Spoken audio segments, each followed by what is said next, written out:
Majestic Capital Hotel. This is Ivan speaking. How can I assist you today?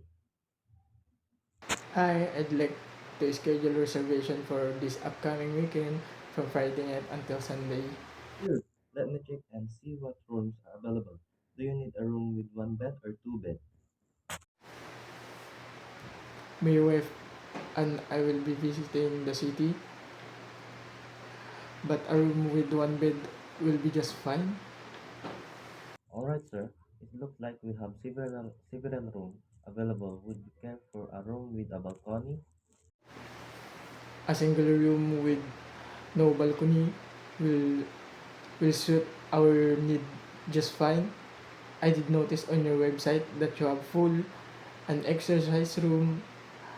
Are the facilities available for all hotel guests? Yes.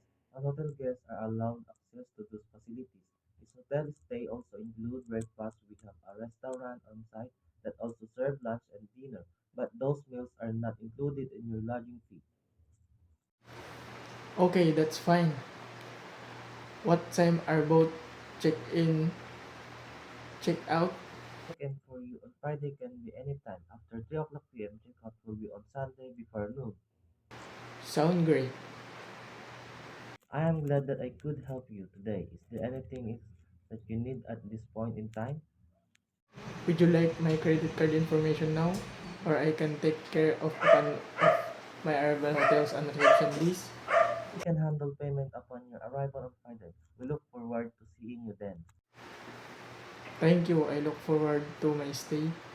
Enjoy the rest of your week.